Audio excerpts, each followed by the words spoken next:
অগ্নিগর্ভ নেপালের পরিস্থিতি জ্বলছে নেপাল। গত দুদিনে পরিস্থিতির অনেকটা অবনতি হয়েছে। সতর্ক ভারত। নেপালে আটকে থাকা ভারতীয়দের ফিরিয়ে আনা হচ্ছে। কয়েকজন ফিরিয়েও এসছে। এসএসবি সহায়তায় তাদের আনা হচ্ছে। দার্জিলিং এবং পানিট্যাঙ্কি সীমান্ত দিয়ে তারা এদেশে প্রবেশ করছে। তারা দেশে ফিরছেন। তারা তাদের ভয়ানক অভিজ্ঞতার কথাও জানাচ্ছে। একদিকে দ্রোহের আগুনে জ্বলছে নেপাল।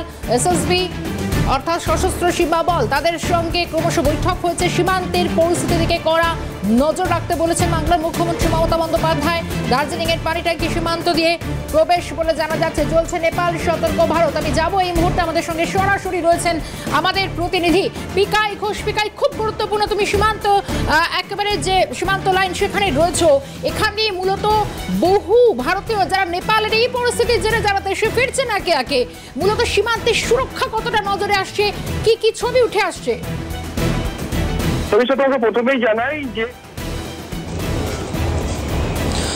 তোমাকে প্রথমেই জানাই যে এই যে নেপালের যে অগ্নিগর্ভ পরিস্থিতি, সেই কারণেই কিন্তু ভারত নেপাল সীমান্তের পানিট্যাঙ্কি বর্ডারে ইতিমধ্যেই যে সমস্ত পণ্যবাহী গাড়িগুলি রয়েছে সেগুলো কিন্তু আটকে রাখা হয়েছে। তবে গতকাল ধরে যেটা উত্তপ্ত সেই নেপালের যে সমস্ত যারা কাজ করতে গিয়েছিল ভারত থেকে, তারাও কিন্তু আতঙ্কিত। গতকাল রাতেই আমরা দেখিয়েছিলাম যে বেশ কিছু যুবক তারা কিন্তু গিয়েছিল নেপালে কাজ করার জন্য। হুগলির 5 যুবক কিন্তু প্রাণ হাতে নিয়ে তারা কিন্তু ভারতে প্রবেশ করে। তারা যেটা জানাচ্ছেন ইতিমধ্যেই যে নেপালের যে পরিস্থিতি অগ্নিগর্ভ হয়ে উঠেছে এবং যে সমস্ত সরকারি যে সমস্ত দপ্তর, সেই সমস্ত দপ্তর ইতিমধ্যে জ্বালিয়ে দেওয়া হয়েছে। আমি একটু দেখানোর জন্য বলবো, তুমি দেখতেই পাচ্ছ ইতিমধ্যে আমরা কিন্তু একদম গ্রাউন্ড জিরোতে, এখানেই কিন্তু এই ভারত নেপাল সীমান্ত পানিট্যাঙ্কি বর্ডার, ঠিক এই জায়গা থেকে প্রায় 100 মিটার দূরেই কিন্তু কাকর ভিটা রয়েছে এবং কাকর ভিটাতেও কিন্তু গতকাল উত্তপ্ত হয়ে ওঠে সেখানকার যে সমস্ত যুবক তারা। এবং এই যে বর্ডার, সেই বর্ডারে ইতিমধ্যেই এসএসবির পক্ষ থেকে এবং পুলিশের পক্ষ থেকে কিন্তু কড়া সুরক্ষা দেওয়া হচ্ছে এবং যে সমস্ত যানবাহন ভারত থেকে নেপালে প্রবেশ করছে সে সমস্ত যানবাহন ইতিমধ্যেই কিন্তু আটকে দেওয়া হয়েছে। কারণ যদি কোনো দুর্ঘটনা ঘটে তাহলে কিন্তু বড়সড় দুর্ঘটনা ঘটতে পারবে, এমনটাও কিন্তু জানানো হচ্ছে। তুমি দেখতে পাচ্ছ যে সমস্ত গাড়ি, যে পণ্যবাহী গাড়িগুলি, ট্রাকগুলি, সেগুলো কিন্তু ইতিমধ্যেই রাস্তার উপরে দাঁড়িয়ে রয়েছে। তবে এই যে ভারত নেপাল সীমান্ত পানিট্যাঙ্কি বর্ডার, প্রত্যেক দিন কিন্তু এই বর্ডার দিয়ে শয়ে শয়ে মানুষ কিন্তু যাতায়াত করে, নেপাল থেকে ভারতে প্রবেশ করে এবং ভারত থেকে নেপালে প্রবেশ করে বহু মানুষ। তবে ইতিমধ্যে যেটা দেখা গিয়েছে, যে সমস্ত সাধারণ মানুষ কাজের উদ্দেশ্যে ভারত থেকে নেপালে প্রবেশ করতো তাদেরকে কিন্তু ইতিমধ্যেই তাদের যেতে মানা করছে। কারণ অগ্নিগর্ভ পরিস্থিতিতে যখন তখন বড়সড় দুর্ঘটনা ঘটতে পারে, এমনটাই কিন্তু মত প্রকাশ করছে।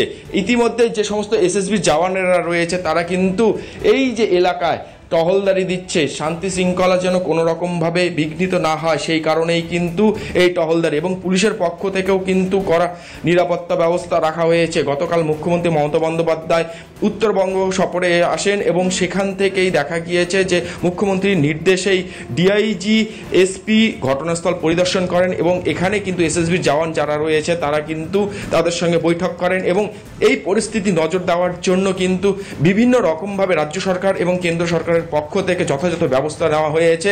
তবে এখন যে রাস্তা রয়েছে, সেই রাস্তার যে সড়ক তুমি দেখতে পাচ্ছ, সেই সড়ক কিন্তু একদম শুনশান। প্রত্যেক দিন এই রাস্তার উপর দিয়ে শয়ে শয়ে মানুষ কিন্তু যাতায়াত করে। আজ সকাল থেকে কোনো রকমভাবেই কিন্তু কোনো মানুষ যাতায়াত করছে না।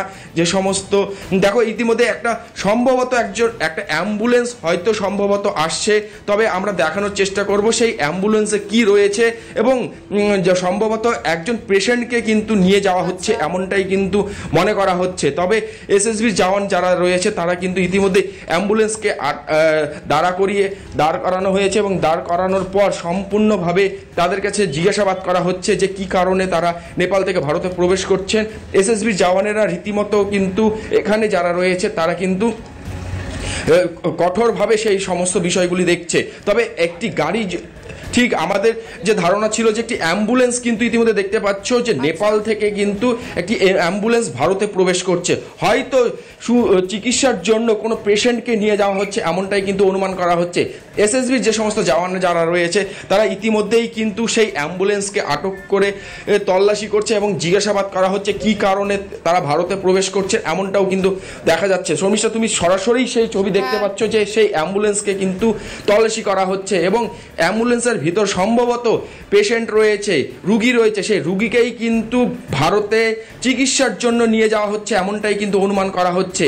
তবে এখন কিন্তু এই অ্যাম্বুলেন্সের ভেতর যে সমস্ত সাধারণ মানুষ রয়েছে বা রুগীর আত্মীয় স্বজন যারা রয়েছে তারা কিন্তু একটু হলেও আতঙ্কিত। তাদের সঙ্গে কিন্তু কথা বলার চেষ্টা করব তারা কি জানাচ্ছেন। তবে ইতিমধ্যেই এই যে এসএসবি জওয়ান যারা রয়েছে তারা কিন্তু এই অ্যাম্বুলেন্সকে আটক করে জিজ্ঞাসাবাদ করছে কি কারণে তারা ভারতে প্রবেশ করছেন। তবে অগ্নিগর্ভ পরিস্থিতিতে এখন কিন্তু নেপাল এবং ভারত নেপাল সীমান্তর যে বর্ডার এলাকাগুলি রয়েছে সেগুলো কিন্তু সেখানকার সাধারণ মানুষ কিছুটা হলেও আতঙ্কিত। কারণ এই নেপাল চেষ্টা করি, এর আগেও আমরা দেখেছিলাম যে পানি ট্যাঙ্কি বর্ডার খুব গুরুত্বপূর্ণ, এখান দিয়ে অনুপ্রবেশেরও একটা আশঙ্কার জায়গা থাকে, অনেক সময় এসএসবি জওয়ানদের হাতে অনেকে আটক হন এবং ভারত নেপালের এই যে এই নেপালের এই অস্থির পরিস্থিতির মধ্যে এখন এই পানি ট্যাঙ্কি বর্ডারের তৎপরতা তার মানে আরো কয়েকশো গুণ বেড়েছে। অনুপ্রবেশ আটকানোটা, এর দিকেও নজর রাখাটা বিশেষ একটা সেনাবাহিনীর জওয়ানরা করছেন। পিকাই, কি ছবি?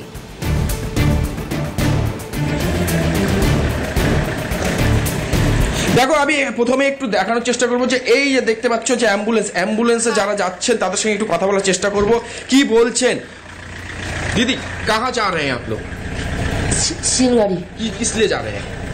वीजा मिलेगा। पेशेंट है अंदर? तो अंदर नेपाल में अभी परिस्थिति कैसा है? बुद्धि ना तो भाषा फेरि। हाँ, नेपाल में हिंदी बुद्धि ना हिंदी में बोलिए ना। हिंदी समझ में नहीं आ रहा है। कौन है और कौन है यहाँ पर? देखिए, দেখো ইতিমধ্যে যে পেশেন্ট রয়েছে তুমি কিন্তু দেখতে পাচ্ছ এখানে একজন পেশেন্ট রয়েছে, সেই পেশেন্টকে কিন্তু সুচিকিৎসার জন্য তাকে কিন্তু নিয়ে যাওয়া হচ্ছে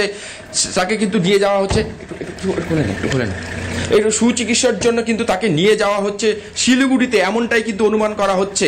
তবে এখানে যে অ্যাম্বুলেন্স চালক রয়েছে তার সঙ্গে একটু কথা বলবো। দাদা, কোথায় যাচ্ছেন আপনারা? सिलगुड़ी। কি করতে যাচ্ছেন? बुरा मेरा किडनी का टेस्ट है, उसके लिए। अभी नेपाल का परिस्थिति कैसा है? नेपाल का परिस्थिति मालूम नहीं है मेरे को। हाँ। हमें तो जति का पेशेंट बोकेर हिँड्नु पर्छ। हाँ, हिंदी में बोलिए। हिंदी नहीं आता है मेरे को। तो थोड़ा भी देखिए। नहीं। तो अभी आप लोग क्या खूब आतंक में रह रहे हैं? वो स्थिति तो भद्रा गोल है, बहुत खराब है। खराब है सर। দেখো এখানকার যে অ্যাম্বুলেন্স চালক, পারছি যে অবস্থা তৈরি হয়েছে এই মুহূর্তে দাঁড়িয়ে এবং একটা অ্যাম্বুলেন্সকে পাস করানো হচ্ছে এবং অবশ্যই চিকিৎসার জন্য যাচ্ছে। পিকাই, অবশ্যই নজরদারি যে অনেকটাই বেড়ে গেছে এই পানি ট্যাঙ্কি বর্ডারে।